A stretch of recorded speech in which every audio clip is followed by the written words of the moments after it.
నా పేరు లక్ష్మి అండి. ఆల్రెడీ మనం భగవద్గీత అధ్యాయం అర్జున విషాదం యోగంలోని 6వ శ్లోకం నేర్చుకున్నాము. ఈరోజు 7వ శ్లోకం నేర్చుకున్నాము. దానికంటే ముందుగా భగవంతుడి ధ్యాన శ్లోకం చదువుకున్నామండి. ఓం పార్థాయ ప్రతిబోధితాం భగవతా నారాయణేన స్వయం వ్యాసేన గ్రథితాం పురాణమునీన మధ్యే మహాభారతం అద్వైతామృతవర్షిణీం భగవతిం అష్టాదశాధ్యాయినీం అంబత్వమానుసందధామి భగవద్గీతే భవద్వేషిణీం.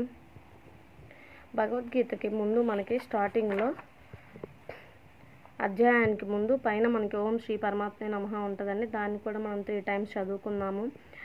ఓం శ్రీ పరమాత్మనే నమః, ఓం శ్రీ పరమాత్మనే నమః, ఓం శ్రీ పరమాత్మనే నమః. మనం ఈరోజు 7వ శ్లోకం నేర్చుకోబోతున్నామండి. 7వ శ్లోకం చూడండి ఒకసారి. అస్మాకం తు విశిష్టాయే తాని బోధదిజోత్తమ నాయక మమ సైన్యస్య సంజ్ఞార్థం తాన్ బ్రవీమితే. First time చదివానండి. ఒక 3 టైమ్స్ రిపీట్ చేసి చదువుకుంటే మనకి శ్లోకం క్లియర్గా ఎలా చదవాలన్నది అర్థమవుతుంది. ఫస్ట్ టైం చదువుతున్నాను, ఒకసారి వినండి. 7వ శ్లోకం.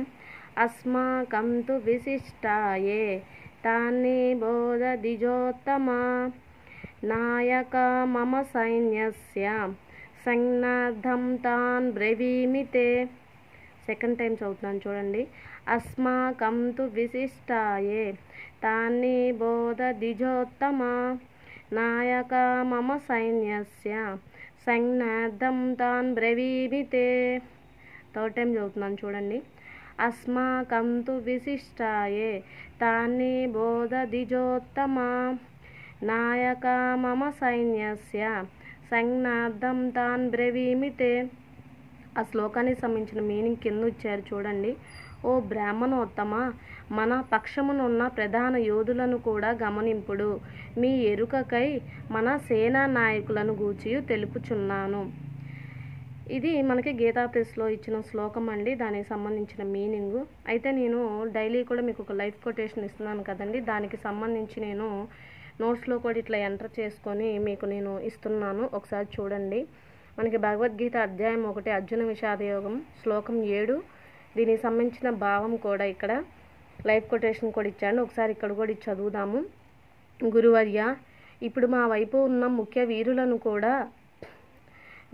కూడా విన్నావు. నా సైన్యంలో ప్రధాన నాయకులను నీకు చెబుతున్నాను.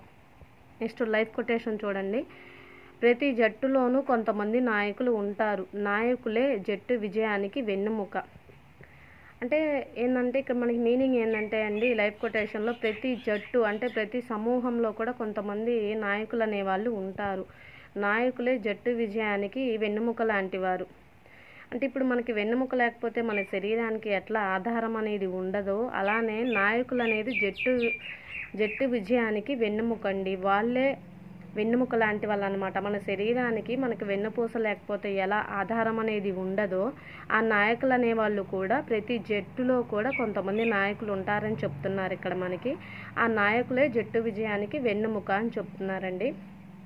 ఇక నేను ప్రతిరోజు కూడా లైఫ్ కొటేషన్ ఎందుకు ఇస్తున్నానంటే, మనకి భగవద్గీత సంబంధించి అధ్యాయం అర్జున విషాదయోగంలో 7వ శ్లోకము భావము తెలుసుకుంటామండి. ఎందుకంటే మనకి కొంతమంది ఇది సంస్కృతంలో శ్లోకాలు ఉంటాయి కాబట్టి తెలుగే కొంచెంగా అర్థమవుతుందండి పెద్దవాళ్ళకైనా. కొంతమంది ఒత్తులు సరిగ్గా రావని చెప్పి నేను ఇట్లా శ్లోకం చెప్పి దాని కింద భావం చెప్పి లైఫ్ కొటేషన్ కూడా చెప్తున్నానండి. ఒకవేళ మనకి అర్థమైనా కాకపోయినా ఈ లైఫ్ కొటేషన్ అనేది కొంచెం మీనింగ్ఫుల్గా అర్థమవుద్ది చాలామందికి అన్న ఆలోచనతో నేను ఇది ఇస్తున్నానండి.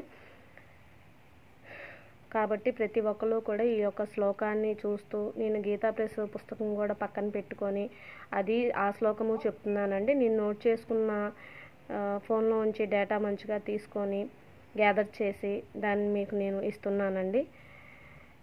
తప్పుగా అనేది చెప్పకూడదు అని చాలా పెద్దవాళ్ళు అలా గొప్ప గొప్ప మహాత్ములు కూడా భగవద్గీత చదివేటప్పుడు మనకి తెలిసినంత వరకు ఆ భగవంతుడు ఇచ్చిన జ్ఞానంతోనే దాన్ని తప్పులు లేకుండా చదివితేనే మంచిదన్న ఉద్దేశంతో నేను పక్కన గీతా ప్రెస్ శ్రీమద్ భగవద్గీత ఆ శ్లోకాలకు సంబంధించిన కూడా తాత్పర్యములు చెప్తున్నానండి. అలానే నేను నోట్స్లో కూడా ఎంటర్ చేసుకున్నది మనకి లైవ్ కొటేషన్ కూడా ఇస్తే బాగుంటుందన్న ఆలోచనతో నేను మీకు ఇస్తున్నానండి. ఈరోజు 7వ శ్లోకము పూర్తి అయిందండి చెప్పటం. రేపు 8వ శ్లోకం నేర్చుకున్నాము. లోకా సమస్తా సుఖినో భవంతు, సర్వే జనా సుఖినో భవంతు. ఓం శాంతి శాంతి శాంతి.